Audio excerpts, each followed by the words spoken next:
The 40 Thieves by Andrew Lang.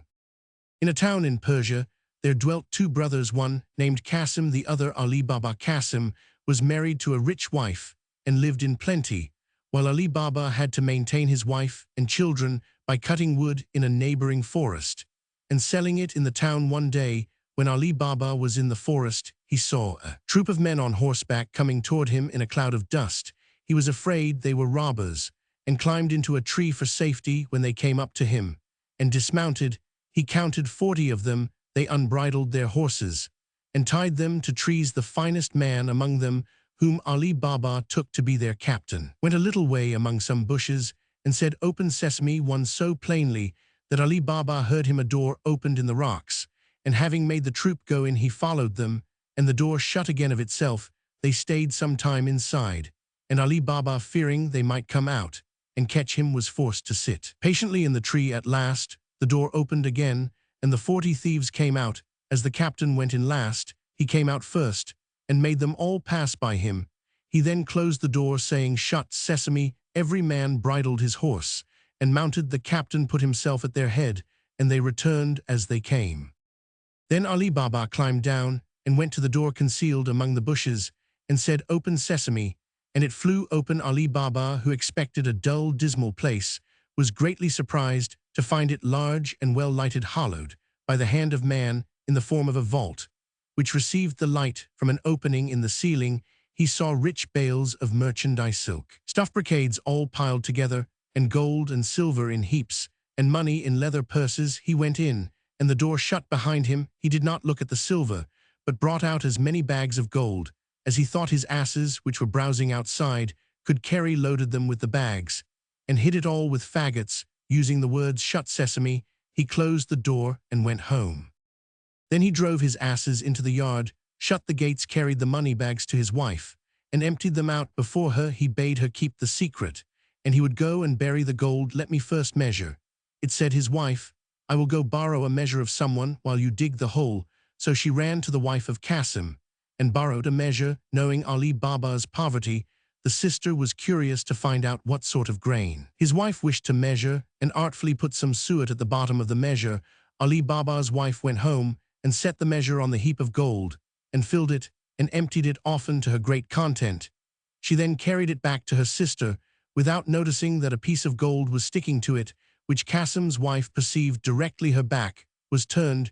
She grew very curious, and said to Cassim when he came home, "Cassim, your brother is richer than you. He does not count his money, he measures it." He begged her to explain this riddle, which she did by showing him the piece of money and telling him where she found it. Then Cassim grew so envious that he could not sleep, and went to his brother in the morning before sunrise.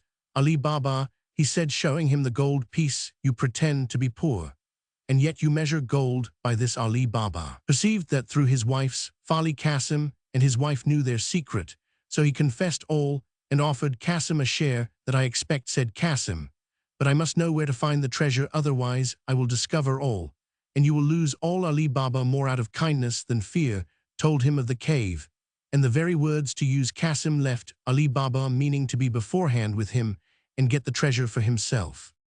He rose early next morning and set out with 10 mules loaded with great chests. He soon found the place and the door in the rock. He said, "Open sesame," and the door opened and shut behind him. He could have feasted his eyes all day on the treasures, but he now hastened to gather together as much of it as possible. But when he was ready to go, he could not remember what to say for thinking of his great riches. Instead of sesame, he said, "Open barley," and the door remained fast. He named several different sorts of grain, all but the right one, and the door still stuck fast. He was so frightened at the danger he was in that he had as much forgotten the word as if he had never heard it. About noon the robbers returned to their cave, and saw Cassim's mules roving about with great chests on their backs. This gave them the alarm. They drew their sabers, and went to the door, which opened on their captains, saying, "Open sesame." Cassim, who had heard the trampling of their horses' feet, resolved to sell his life dearly, so when the door opened he leaped out and threw the captain down. In vain, however, for the robbers with their sabers soon killed him. On entering the cave, they saw all the bags laid ready, and could not imagine how anyone had got in without knowing their secret. They cut Cassim's body into 4 quarters, and nailed them up inside the cave in order to frighten anyone who should venture in, and went away in search of more treasure. As night drew on, Cassim's wife grew very uneasy and ran to her brother-in-law and told him where her husband had gone. Ali Baba did his best to comfort her and set out to the forest in search of Cassim. The first thing he saw on entering the cave was his dead brother. Full of horror, he put the body on one of his asses and bags of gold on the other two, and covering all with some faggots, returned home. He drove the two asses laden with gold into his own yard, and led the other to Cassim's house. The door was opened by the slave Morgiana, whom he knew to be both brave and cunning. Unloading the ass, he said to her, "This is the body of your master, who has been murdered, but whom we must bury as though he had died in his bed.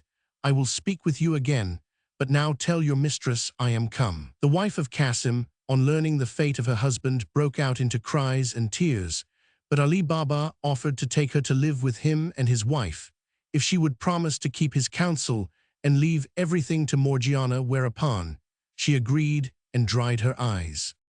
Morgiana meanwhile sought an apothecary and asked him for some lozenges.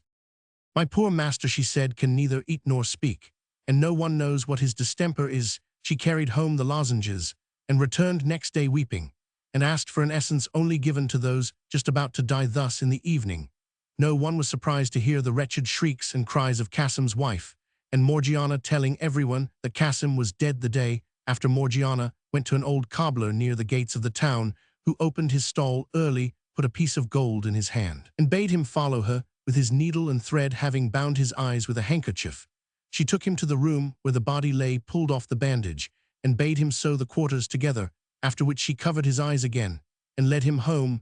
Then they buried Cassim, and Morgiana, his slave, followed him to the grave, weeping and tearing her hair, while Cassim's wife stayed at home uttering lamentable cries. Next day, she went to live with Ali Baba, who gave Cassim's shop to his eldest son.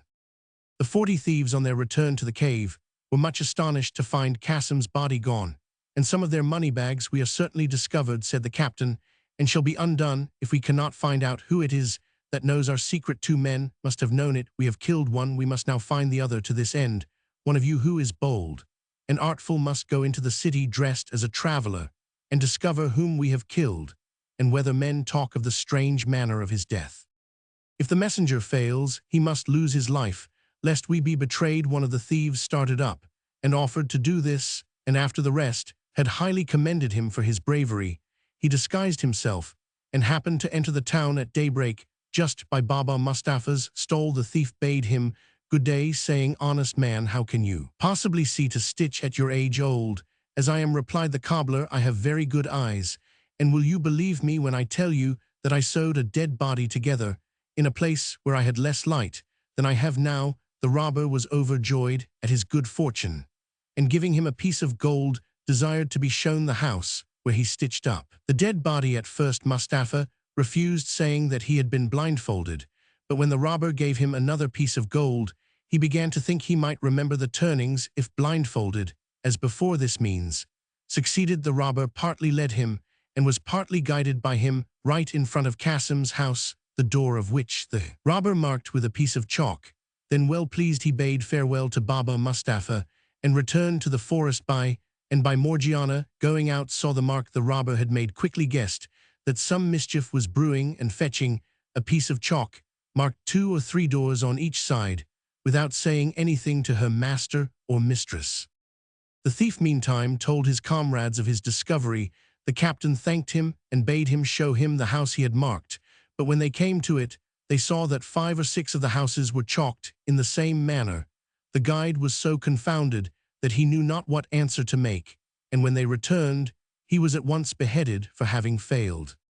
Another robber was dispatched, and having won over Baba Mustafa, marked the house in red chalk, but Morgiana being again too clever for them, the second messenger was put to death. Also the captain now resolved to go himself, but wiser than the others, he did not mark the house, but looked at it so closely that he could not fail to remember it. He returned, and ordered his men to go into the neighboring villages, and buy 19 mules and 38 leather jars, all empty except one which was full of oil. The captain put one of his men fully armed into each, rubbing the outside of the jars with oil from the full vessel. Then the 19 mules were loaded with 37 robbers in jars and the jar of oil, and reached the town by dusk. The captain stopped his mules in front of Ali Baba's house, and said to Ali Baba, who was sitting outside for coolness, "I have brought some oil from a distance to sell at tomorrow's market, but it is now so late that I know not where to pass the night, unless you will do me the favor to take me in." Though Ali Baba had seen the captain of the robbers in the forest, he did not recognize him in the disguise of an oil merchant. He bade him welcome, opened his gates for the mules to enter, and went to Morgiana to bid her prepare a bed and supper for his guest. He brought the stranger into his hall, and after they had supped went again to speak to Morgiana in the kitchen, while the captain went into the yard under pretense of seeing after his mules, but really to tell his men what to do, beginning at the first jar and ending at the last. He said to each man, "As soon as I throw some stones from the window of the chamber where I lie, cut the jars open with your knives and come out, and I will be with you in a trice." He returned to the house, and Morgiana led him to his chamber. She then told Abdullah, her fellow slave, to set on the pot to make some broth for her master, who had gone to bed. Meanwhile her lamp went out, and she had no more oil in the house. "Do not be uneasy," said Abdullah, "go into the yard and take some out of one of those jars." Morgiana thanked him for his advice, took the oil pot, and went into the yard. When she came to the first jar, the robber inside said softly, "Is it time?"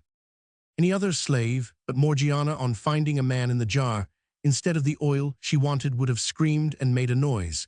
But she, knowing the danger her master was in, bethought herself of a plan, and answered quietly, "Not yet." But presently she went to all the jars, giving the same answer, till she came to the jar of oil. She now saw that her master, thinking to entertain an oil merchant, had let 38 robbers into his house. She filled her oil pot, went back to the kitchen, and having lit her lamp, went again to the oil jar, and filled a large kettle full of oil. When it boiled, she went and poured enough oil into every jar to stifle and kill the robber inside. When this brave deed was done, she went back to the kitchen, put out the fire and the lamp, and waited to see what would happen. In a quarter of an hour, the captain of the robbers awoke, got up and opened the window. As all seemed quiet, he threw down some little pebbles, which hit the jars. He listened, and as none of his men seemed to stir, he grew uneasy, and went down into the yard. On going to the first jar, and saying, "Are you asleep?" he smelt the hot boiled oil, and knew at once that his plot to murder Ali Baba and his household had been discovered. He found all the gang was dead, and missing the oil out of the last jar, became aware of the manner of their death. He then forced the lock of a door leading into a garden, and climbing over several walls, made his escape. Morgiana heard and saw all this, and rejoicing at her success, went to bed and fell asleep. At daybreak Ali Baba arose, and seeing the oil jars still there, asked why the merchant had not gone with his mules. Morgiana bade him look in the first jar and see if there was any oil. Seeing a man, he started back in terror. "Have no fear," said Morgiana, "the man cannot harm you. He is dead." Ali Baba, when he had recovered somewhat from his astonishment, asked what had become of the merchant. Merchant said, he is no more a merchant than I am." And she told him the whole story, assuring him that it was a plot of the robbers of the forest, of whom only 3 were left, and that the white and red chalk marks had something to do with it. Ali Baba at once gave Morgiana her freedom, saying that he owed her his life. They then buried the bodies in Ali Baba's garden, while the mules were sold in the market by his slaves. The captain returned to his lonely cave, which seemed frightful to him without his lost companions, and firmly resolved to avenge them by killing Ali Baba. He dressed himself carefully and went into the town, where he took lodgings in an inn. In the course of a great many journeys to the forest, he carried away many rich stuffs and much fine linen, and set up shop opposite that of Ali Baba's son. He called himself Khaja Hassan, and as he was both civil and well-dressed, he soon made friends with Ali Baba's son, and through him with Ali Baba, whom he was continually asking to sup with him. Ali Baba, wishing to return his kindness, invited him into his house, and received him smiling, thanking him for his kindness to his son. When the merchant was about to take his leave, Ali Baba stopped him, saying, "Where are you going, sir, in such haste? Will you not stay and sup with me?" The merchant refused, saying that he had a reason. And on Ali Baba's asking him what that was, he replied, "It is, sir, that I can eat no victuals that have any salt in them." "If that is all," said Ali Baba, "let me tell you that there shall be no salt in either the meat or the bread that we eat tonight." He went to give this order to Morgiana, who was much surprised. "Who is this man," she said, "who eats no salt with his meat?" "He is an honest man," Morgiana returned her master, therefore do as I bid you. But she could not withstand a desire to see this strange man, so she helped Abdullah to carry up the dishes, and saw in a moment that Khaja Hassan was the robber captain, and carried a dagger under his garment. I am not surprised, she said to herself, that this wicked man who intends to kill my master will eat no salt with him, but I will hinder his plans. She sent up the supper by Abdallah, while she made ready for one of the boldest acts that could be thought on. When the dessert had been served, Khaja Hassan was left alone with Ali Baba and his son, whom he thought to make drunk, and then to murder them. Morgiana meanwhile put on a headdress like a dancing girl's, and clasped a girdle round her waist, from which hung a dagger with a silver hilt, and said to Abdullah, take your tabor, and let us go and divert our master and his guest. Abdullah took his tabor and played before Morgiana, until they came to the door, where Abdullah stopped playing, and Morgiana made a low courtesy. Come in, Morgiana, said Ali Baba, and let Khaja Hassan see what you can do. And turning to Khaja Hassan, he said, she's my slave and my housekeeper. Khaja Hassan was by no means pleased, for he feared that his chance of killing Ali Baba was gone for the present, but he pretended great eagerness to see Morgiana, and Abdullah began to play and Morgiana to dance.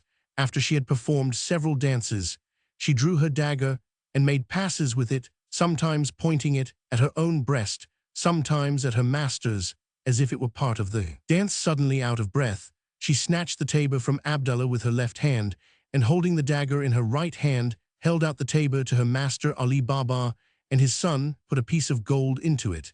And Khaja Hassan, seeing that she was coming to him, pulled out his purse to make her a present, but while he was putting his hand into it, Morgiana plunged the dagger into his heart.